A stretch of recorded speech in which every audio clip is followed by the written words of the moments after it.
Welcome back. On your do now, I wanted you to summarize the Cold War.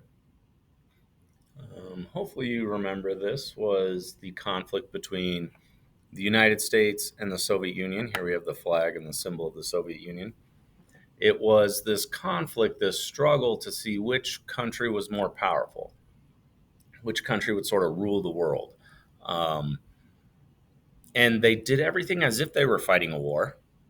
Right? They built up their armies and militaries. They got their allies. They strategically placed troops. They did propaganda. They did all this stuff, but then they never actually fought each other.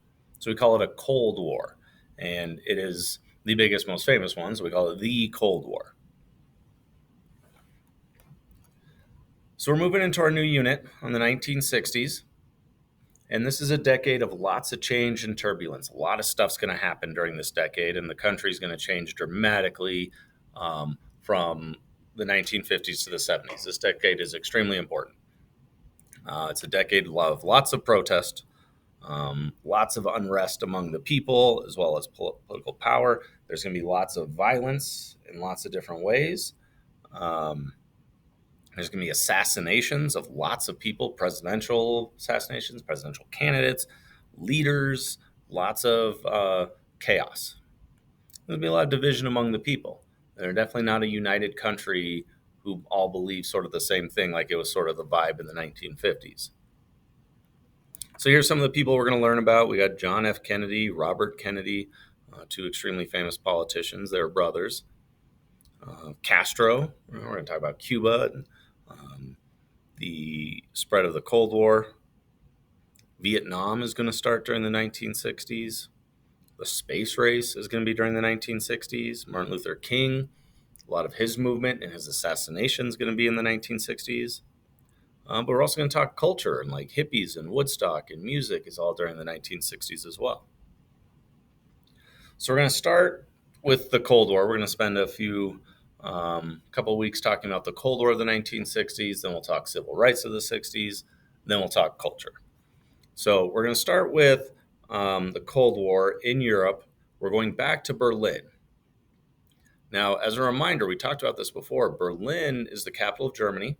And after World War II, Germany's going to get split up into different pieces. And the idea was that each country would rebuild their part, and then in a few years, Germany would be put back together as one country, and it would decide for itself if it was communist or capitalist. So America was ready to reunite the two sides. The Soviet Union didn't want to. So Germany was split in two, East and West. Here's a map of East versus West. West was a lot like the United States. People had democracy and capitalism. You could vote, all that. East Germany was communist. So individual people had no freedom of speech. They had no rights to vote. They were stuck in poverty and oppression. What gets weird is that the capital of Germany, Berlin, right here, it also got split in half. So you have West Berlin, which is a capitalist American style city surrounded by communism. Now, this seems really stupid. At first, it wasn't that big of a deal because we're supposed to put this country back together. When the country doesn't get put back together is when things get weird. So we got like half of a city completely surrounded by communism. And America is going to defend and try and protect this little half a city. So we talked about the blockade that the Soviet Union tried to starve out West Berlin, and America had to fly in supplies. We talked about that back before spring break. And it got to this point where, like, they allowed food and supplies in, and, the 10 or so years went by. And they became a problem for the Soviet Union, is because Germans were traveling to Berlin, going to West Berlin to escape. If we go back to our map, right, people from East Germany hated communism, so they would move to West Berlin, get on a plane, and fly away. Right? And this looks bad for the Soviet Union. This looks like people don't like communism. You're trying to show off, look like you're better than the United States, then why are people trying to escape? Why are people trying to get away from you and go to the US? So they can't have this. They can't have people escaping. So they're going to build a wall around West Berlin. This is called the Berlin Wall, one of the most famous walls in history. It becomes this huge symbol of communism and the Cold War and all these terrible things. It's going to divide Berlin, it's going to divide Germany, really divide kind of the world symbolically for decades. So they put a wall around this half of the city, and they don't tell anybody. They just start building it one day. And the people who live in Berlin, freak out because some people have family on the other side of this wall. Some people work on the other side of this wall. And then one day, suddenly the wall's up and that's it. There's no crossing it anymore. You're stuck. So there are people who, here's a picture of it, got separated from their family, right? Here's parents showing a baby. On the other side are the grandparents. And unfortunately, this wall is up for so long that those grandparents never got to hold that baby. They never got to be in the same room as their grandchild. They died on the other side of the wall, never got to see him again. People lost their jobs, families were divided. Anybody who tried to escape would be killed. This is the day or the weeks they're building it. People were literally jumping out of buildings, trying to jump over the wall. There's this mad chaos to try and get to the other side because everyone knew what side you wanted to be on. If they were drawing the line and saying, that's it, no one's allowed to cross anymore, you wanted to be on the side with freedom and wealth, not the side of communism. So there's this panic to get on the other side. Here's a few years later, you can see a German soldier risking it all, jumps over the barbed wire in the wall to escape. Like he's willing to leave everything behind to try and get to the west. Here we got the wall.